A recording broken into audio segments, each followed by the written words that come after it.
बिहार के इतिहास में आज हम अशोक के बारे में देखेंगे। मौर्य साम्राज्य जो लगातार मगध के उत्कर्ष में हम आगे बढ़ रहे थे। तो लास्ट क्लास में मैंने चंद्रगुप्त मौर्य और उनके पुत्र बिंदुसार की चर्चा कर दी थी। अब इस क्लास में हम बिंदुसार के पुत्र अशोक की चर्चा करेंगे। तो अगर मैं अशोक की बात करूं तो अशोक के बारे में सभी जानते हैं कि भारतीय इतिहास में वो अशोक सम्राट यानी महान शासक के अशोका द ग्रेट के रूप में प्रसिद्ध है। इसके पीछे की जो पृष्ठभूमि रही वो कलिंग युद्ध रही। अशोक ने अपने 13वें शिलालेख में दीर्घ शिलालेख में ये वर्णित किया है कि कलिंग युद्ध के पश्चात उसने बौद्ध धर्म स्वीकार किया। तो कलिंग युद्ध का वर्णन अशोक के 13वें शिलालेख में मिलता है। बड़ा ही बृहद, बड़ा ही बहुत ज्यादा बड़ा शिलालेख है ये। यूं कहिए कि जितने भी उसके शिलालेख है उसमें सबसे बड़ा शिलालेख कौन सा है? 13वां शिलालेख। तो इस युद्ध के बाद अशोक बौद्ध धर्म में परिवर्तित हो गया। अशोक बौद्ध धर्म में परिवर्तित होने से पहले किस धर्म को मानता था? तो शैव धर्म यानी शिव संप्रदाय को मानता था। तो अशोक ने एक नए धर्म का प्रतिपादन किया। अशोक का कहना था वो कोई नया धर्म नहीं बल्कि एक प्रकार से नैतिक नियम है जिसे उसने धम्म कहा। बौद्ध धर्म की ही परिपाटी पर चलते हुए उसने धम्म की अवधारणा को प्रस्तुत किया। अशोक की धम्म की अवधारणा की दो प्रमुख बातें रही, अल्प दुष्कर्म और अत्यधिक सत्कर्म। बस इसी सिद्धांत पर अशोक का धम्म सिद्धांत चलता था। अशोक ने अपने धम्म के अंतर्गत नैतिक नियमों पर जोर दिया, माता पिता की सेवा करने पर जोर दिया। इसके अलावा जो बच्चे हैं उनका आदर करना, उनका सम्मान करना, उनसे प्यार करना, पशुओं से प्यार करना। अपने राज्य में तो उसने लगभग पशुओं की हत्या, पशु बलि, इन सब पर रोक सी लगा रखी थी। तो इस तरीके से अशोक का जो धर्म था वो वास्तव में कोई धर्म न होकर एक नैतिक नियम ही था, एक आचार संहिता ही थी।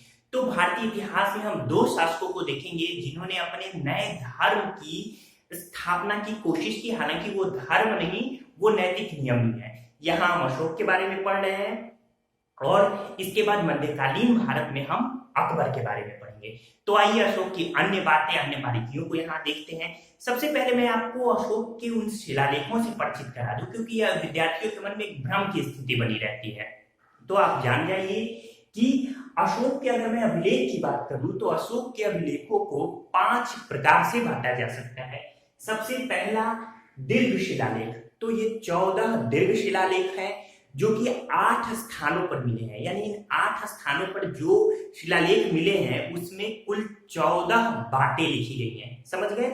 यानी 8 स्थानों पर मिले हुए दीर्घ शिलालेख में 14 बातें लिखी गई हैं।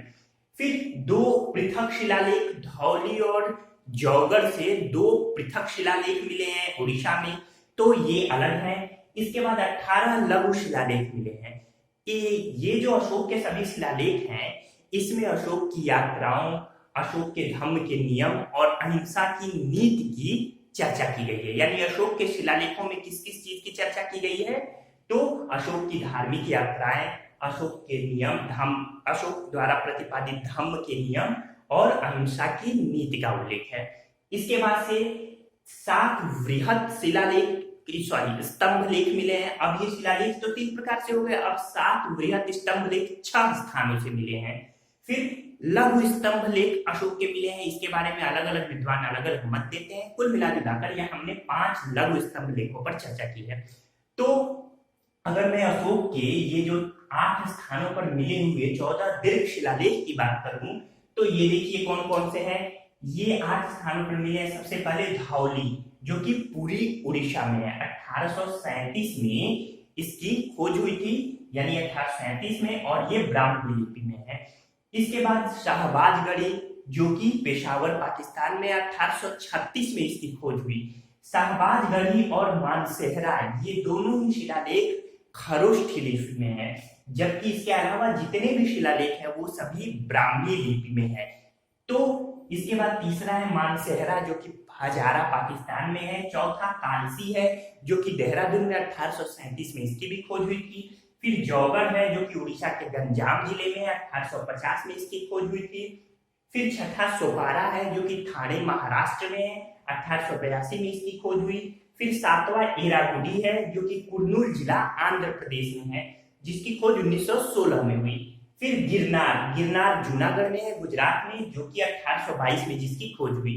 तो ये 8 वृहद शिलालेख है जिस पर 14 बातें लिखी गई हैं, जिसमें जो 11वां दीर्घ शिलालेख है उसमें अशोक ने धम्म की व्याख्या की है। प्रश्न पूछे जाते हैं कि अशोक की धम्म की व्याख्या किस दीर्घ शिलालेख में मिलती है, तो 11वें शिलालेख में मिलती है।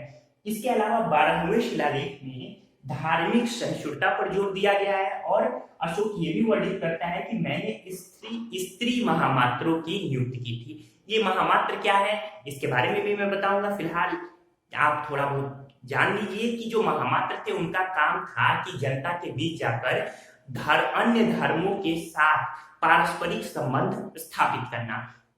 तो ये 12वां शिलालेख में धार्मिक सहिष्णुता पर जोर और स्त्री महामात्रों की नियुक्ति का वर्णन है। 13वें शिलालेख में कलिंग युद्ध का वर्णन मिलता है। तो ये तीनों महत्वपूर्ण हैं। इसके अलावा अगर मैं बात करूं कि 7 वृहद स्तंभ लेख किन 6 स्थानों पर मिले हैं, तो वो देख लीजिए। एक प्रयाग स्तंभ लेख, पहले मैं इसलिए जिक्र कर रहा हूं क्योंकि यहां से ज्यादा क्वेश्चन पूछे जाते हैं। प्रयाग स्तंभ लेख, प्रयाग स्तंभ लेख को कौशाम्बी से इलाहाबाद लाने का जो श्रेय है, वर्तमान में इलाहाबाद को प्रयागराज कहा जा रहा है, तो ये श्रेय अकबर को जाता है। इस प्रयाग स्तंभ लेख पर, जो कि कौशाम्बी स्थित था, प्रयाग स्तंभ लेख पर सबसे पहले अशोक के शिलालेख, अशोक की बातें, अशोक के बाद फिर समुद्रगुप्त के लेख यानी समुद्रगुप्त की बातें, इसके बाद से अब इस पर जहांगीर के भी लेख हैं। तो ये बात आपको याद रखनी चाहिए और मुझे उम्मीद है कि ये याद रहेगा। ठीक है, तो उस पर अशोक के भी लेख मिलते हैं, समुद्रगुप्त के भी लेख मिलते हैं और जहांगीर के भी लेख मिलते हैं। तो इस तरीके से प्रयाग स्तंभ लेख है। फिर दिल्ली, टोपरा और दिल्ली मेरठ, ये स्तंभ लेख है। टोपरा हरियाणा में है और मेरठ उत्तर प्रदेश में। तो दिल्ली, टोपरा और दिल्ली मेरठ, दिल्ली इसमें इसलिए जुड़ा है क्योंकि टोपरा से ये स्तंभ लेख फिरोज शाह तुगलक दिल्ली लेकर गया। इसी तरह मेरठ से ये स्तंभ फिरोज शाह तुगलक, मध्यकालीन भारत में आप तुगलक वंश में पढ़ेंगे, ये दिल्ली लेकर गया था। इसलिए इसे दिल्ली, टोपरा और दिल्ली मेरठ स्तंभ लेख कहा जाता है। इसके बाद है रामपुरवा स्तंभ लेख, बैल की आकृति है इसमें एक श्रृंगी। फिर लौरिया नंदनगढ़ स्तंभ लेख और लौरिया अरेराज, ये तीनों ही पश्चिमी चंपारण जिले में, बिहार के पश्चिमी चंपारण में स्थित है। रामपुरवा, लौरिया नंदनगढ़ और लौरिया अरेराज। तो इस तरीके से मैंने यहाँ पे 8 स्थानों पर मिले 14 दीर्घ शिलालेखों की चर्चा की, जबकि ये 7 वृहद स्तंभ लेख बता दिए। यहाँ 2 पृथक शिलालेख धौली और जौहर में बताया। अगले लेक्चर में मैं आपको, जब मौर्यों की प्रशासनिक व्यवस्थाओं के बारे में चर्चा करूंगा, तो मैं आपको 18 लघु शिलालेख कहाँ कहाँ मिले हैं इनकी चर्चा वहां पे मैं आपको कर दूंगा। फिलहाल यहाँ देखिए लघु स्तंभ लेख। तो जो लघु स्तंभ लेख मिले हैं वो कौन कौन से हैं? संघभेद जो कि कौशाम्बी में, फिर निगाली सागर स्तंभ लेख, तो निगाली सागर स्तंभ लेख, फिर रुम्मनदेही स्तंभ लेख, ये दोनों ही नेपाल में पाए गए हैं, जबकि कौशाम्बी को ही संघभेद स्तंभ लेख, छोटा स्तंभ लेख है। इसके अलावा तक्षशिला और कंधार स्तंभ लेख, तक्षशिला और कंधार ये दोनों ही अफगानिस्तान, तक्षशिला वर्तमान पाकिस्तान, जबकि कंधार है ये अफगानिस्तान में है। जबकि लघमान अभिलेख जो है, लमगान अभिलेख जिसे कहते हैं, ये भी अफगानिस्तान में मिला है। एक प्रश्न पूछा जाता है कि अशोक का द्विभाषी शिला अभिलेख कौन सा है, तो अशोक का द्विभाषी अभिलेख जो है उसे हम लघु स्तंभ लेख भी कह सकते हैं, वो है कंधार का द्विभाषी अभिलेख, जिसमें यूनानी और अरमाइक भाषा में चीजें लिखी हैं। जो अफगानिस्तान में ज्यादातर लेख इसके मिले हुए हैं वो सभी मुख्यतः अरमाइक भाषा में है, अरमाइक लिपियों में है। तो इस तरीके से एक प्रश्न पूछा जाता है कि अशोक के जिन लेखों पर राजकीय घोषणाएं उत्कीर्ण हैं उन्हें क्या कहते हैं, तो उन्हें लघु स्तंभ लेख कहते हैं। याद रहेगा कि अशोक के जिन लेखों पर राजकीय घोषणाएं उत्कीर्ण हैं उन्हें क्या कहते हैं, तो लघु स्तंभ लेख कहते हैं।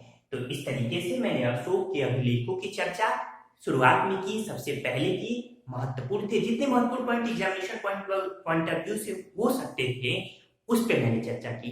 तो इस तरीके से ये अशोक के पूरे शिलालेख रहे। आप एक अच्छे विद्यार्थी की जो इमेज है, यूं कहिए एक अच्छे विद्यार्थी का जो कर्तव्य है उसे निभाने की कोशिश कीजिए। वो क्या है कि अब इन अभिलेखों को अपनी एक अच्छी पुस्तक से पढ़िए। कौन सी पुस्तकें आपके पास होनी चाहिए आपके ऊपर डिपेंड करता है, आप कोई भी अच्छी पुस्तक ले सकते हैं। फिलहाल मैंने एक अलग लेक्चर भी बनाया है बीपीएससी की तैयारी कैसे करें, इसके अलावा अन्य पीसीएस परीक्षाओं के लिए बड़ा महत्वपूर्ण है, तो वो लेक्चर आप देख सकते हैं जिसमें मैंने किताबों का वर्णन किया है कि कौन सी किताब आपके लिए ज्यादा सुटेबल रहेगी। तो आइए हम आगे बढ़ते हैं, अशोक महान देखते हैं। तो ये 273 ईसा पूर्व से 232 ईसा पूर्व तक ये अशोक महान का समय है।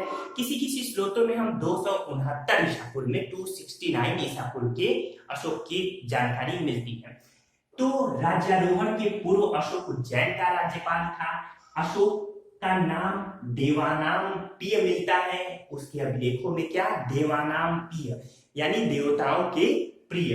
फिर अशोक के किस अभिलेख में उसका नाम अशोक मिलता है, तो वो मास्की, गुर्जरा, मेट्टूर और उदेगोलम अभिलेखों में। ये सभी लघु शिलालेख है जिनकी चर्चा मैं अगले लेक्चर में करूंगा। तो फिर याद रखिए महत्वपूर्ण है मास्की, गुर्जरा, मेट्टूर और उदेगोलम अभिलेख, इसमें अशोक का नाम अशोक मिलता है। फिर अशोक का नाम अशोक वर्धन किस में मिलता है, तो पुराणों में मिलता है। आइए आगे देखते हैं। तो अशोक की माता का नाम क्या था, सुभद्रांगी, ये दिव्यावदान के अनुसार प्राप्त होता है। अशोक की एक पत्नी देवी का नाम उल्लिखित है, संभवतः एक श्रेष्ठी यानी एक व्यापारी की पुत्री थी।